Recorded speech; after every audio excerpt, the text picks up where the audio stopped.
All right, let's get into this. Oh, the internet.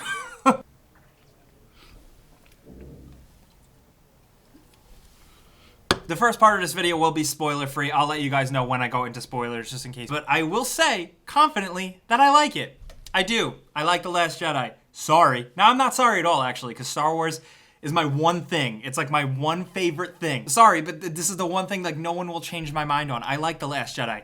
I didn't love it. It's not my favorite Star Wars movies. It's got flaws. It's got some parts that I really don't like. But I still had a good time with it. I don't think it betrays the series or Star Wars in general at all. It's different. And it's complicated. It breaks my heart that fans are so divided on this movie, but I can absolutely see why some people don't like it. I understand. I do. I just don't get the rage. Now, people will say, they always do, oh, typical Jake, he's sitting on the fence as usual, not really committing to either side, but there is, you can have a nuanced opinion. You can enjoy things and be passionate about them and also have serious criticisms about it. And that's exactly where I fall in line with The Last Jedi. I can't help it. I'm a Star Wars fan. I want to try as hard as I can to like this stuff. One of the big things that threw me off with The Last Jedi is the lack of treatment. It's like less of a reverent treatment here. There is less reverence to the whole thing, where The Force Awakens felt very precious and sacred, and everything about it was amazing if you liked it, and I did. Here, this feels more like a movie. It is a movie that absolutely looks beautiful. I will say some of the cinematography and just general visual style here was out of this world and beyond Star Wars, really. But I think ultimately the most jarring thing about this movie and all the internet fights and backlash and stuff is because of the fact that it's not a perfect movie. This was unexpected. I think a lot of people weren't prepared for it. I certainly wasn't. I'm totally guilty of that, and that's fine. It does some things that are weird and different, but it also did a lot of things that subverted my expectations and really threw me for a loop. Do I have qualms? Yes. Did I hate the movie? No way. I really think this movie, in short, was a good time at the theater. It had a lot of not perfect moments. It had moments that made it feel not like a Star Wars movie. But ultimately, some of the things that it did with the characters and some of the things that it explored and some of the ways it made me think and feel made me still really enjoy it. And enjoy it in a different way that I did this previous Star Wars movies. Maybe not in the best way, but still a way. That's really the short of it without going into spoilers. I really can't help myself and I don't want to accidentally spoil anything. So from now on, I am going to talk spoilers. Here we go. The first thing that I had a problem with, I want to talk about what I don't like first, and the first thing is Leia. The whole Leia death scene, that was fucking bad, man. When she's flying through the air, I was like, Rian Johnson, a director I have a lot of respect for. I love Brick and Looper so much from the beginning, but I was like, who okayed this? This looks terrible. I don't really have a problem with the idea behind a big moment of Leia having Force abilities. She's Force sensitive, we know that. I am cool with that. But it's just the way it was implemented. But really, the biggest problem I had was Canto Bight. That whole thing, I was just not into. The casino planet, I think it's a clever idea, and the introduction of it was cool. It had some creative design elements and characters and sounds and music, but where that whole plot thread went, I didn't like it. I ultimately liked the payoff with Rose and Finn at the very end of the battle on Crate, but the whole lead up to it, I was not a fan of, and most of it just seemed kind of like a waste of time in the grand scheme of things. Ultimately, those are the things I had a problem with. Now, you'll notice I didn't say anything about Luke. I didn't say anything about Rey. I didn't say anything about the story because I loved all that shit. I'll get into that, but the first thing I want to start off with is Rey's parents.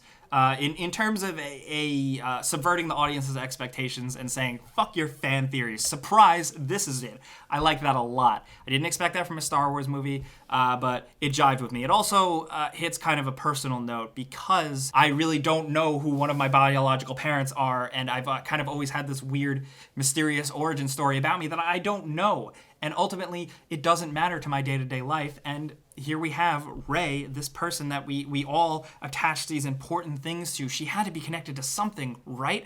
No, she's not connected to anything. Her legacy isn't important. Her lineage isn't important. I mean, Kylo Ren could be completely lying. We have no idea. But I like the way this was presented because it felt more human. It felt more real. Like, I mean, for example, who are Han Solo's parents? We don't give a fuck, you know? That was the only moment besides the R2-D2 Luke moment that really got me choked up and got me teary-eyed, just because this was a reveal that I wasn't expecting, but it was a reveal that felt so, like, personally to me.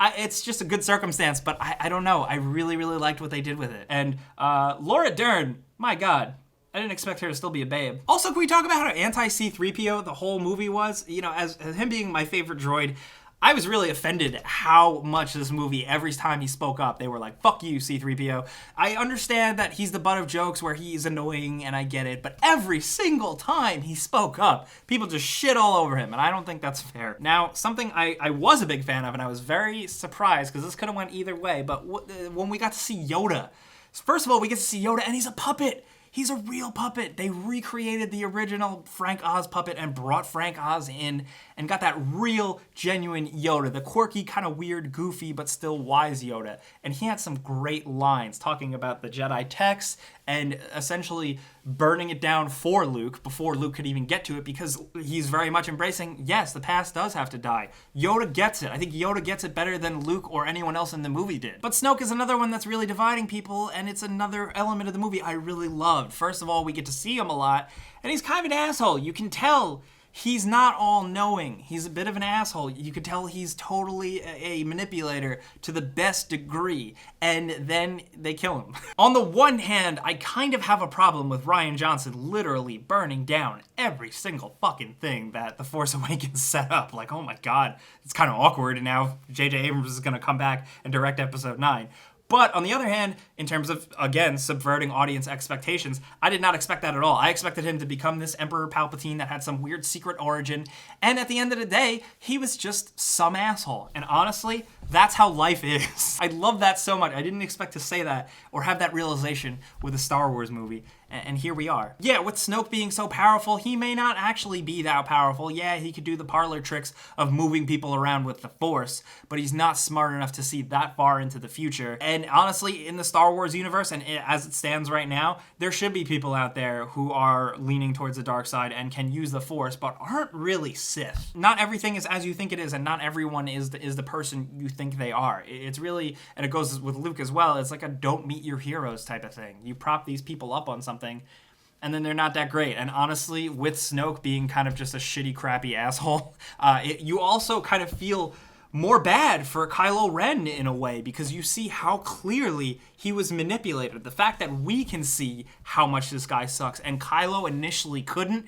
makes you feel real bad for him. He really got let into this whole thing, and that's unfortunate, but now he's in too deep. But speaking of in too deep, the whole Kylo and Rey connection thing, I think is cool. I like the way it works, because it really sets up and plays with the whole, will this person switch to the good side? Will this person switch to the bad side? In both ways, and I had no idea where it was going to go, if they were going to become friends or what. I didn't know what to expect, and it was also different. It was a different layer of the Force that we haven't seen. And now, of course, we have to talk about Luke Skywalker. Growing up, of course, one of my personal heroes, someone I was very much excited to see again here. One of my favorite movie moments of all time is the end of Force Awakens, seeing my favorite hero on screen once again, seeing the look in his face and seeing that he's here, it's amazing, but something's not right. He's not okay. And The Last Jedi continues that. He is not okay. He is not in the right place. This is not the hero we expected. This is a Luke in a bad place, very much dealing with his own personal mistakes. And there's a lot of argument out there about whether or not his motivations and his feelings and the way he's acting in this movie is true to character.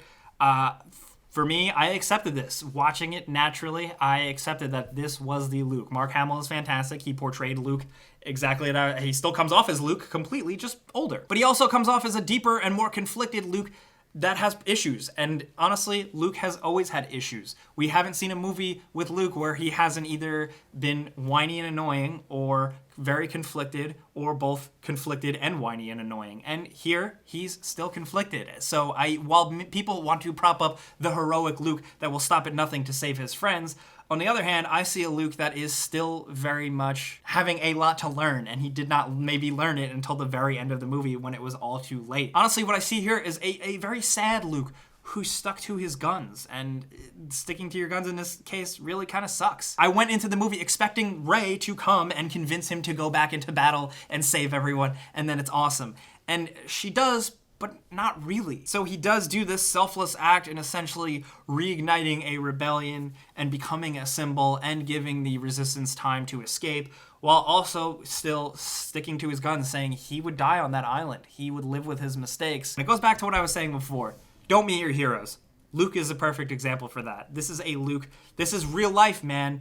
Heroes aren't perfect. We all absolutely wanted Luke to come and save the day. And yes, he probably pretty much should have, given the circumstances. The fact that his sister was in trouble and the galaxy was in trouble. But he didn't. And you know what? That's kind of more human sometimes. We all say we would do the right thing, but would we always? You don't know until you're put in that position. You don't always get what you want. Things aren't always going to go the way you think they will, like he says in the movie, very bluntly. But we get just enough of him, like a little tease of the old Luke, the old heroic Luke with his lightsaber when he projects himself to Kylo Ren, which I think is also very interesting because, number one, he projects himself to Kylo Ren as how he once previously was, as Kylo Ren presumably last saw him. But he also projects himself with a blue lightsaber, not the green lightsaber he built himself, the one that me and a lot of you guys out there championed as the coolest lightsaber of the coolest guy, of the best hero in Star Wars.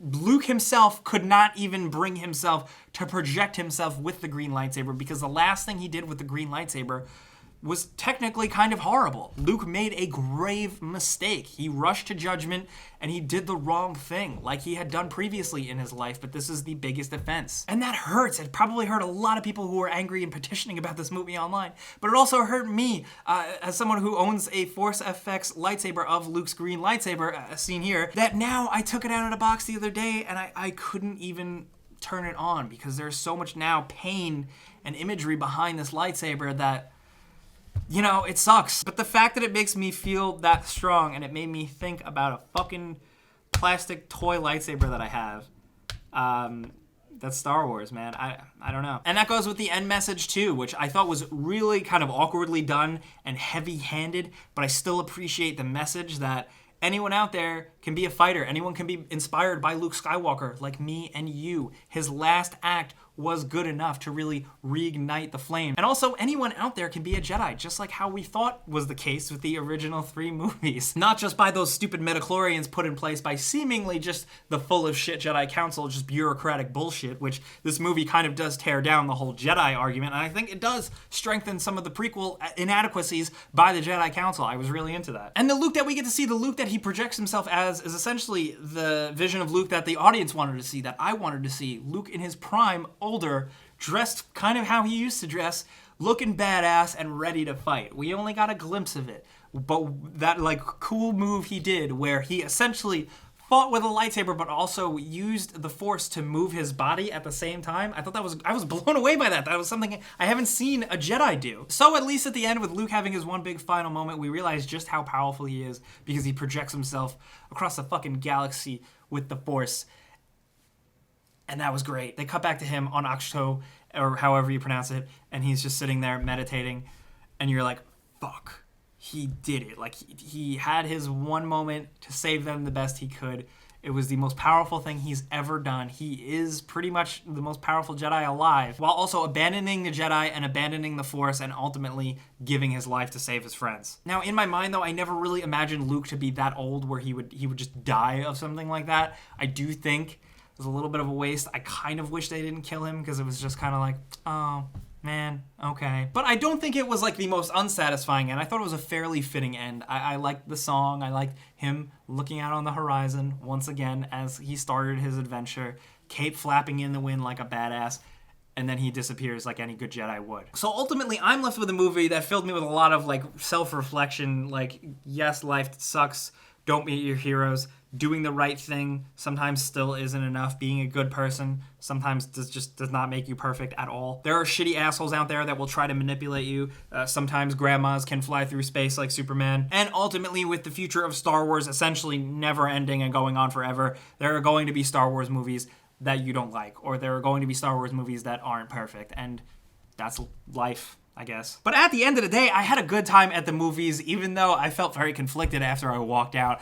I had a good time. I was entertained. I left with questions. I'm left with a lot of questions with the sense, like, they burned so much shit down with this movie. Now there's less threads to tie up in the third movie. And I'm very curious to see how this whole saga wraps up. But I'm still here. I'm still a fan. I'm still happy for Star Wars to be a thing, and I'm happy to be alive.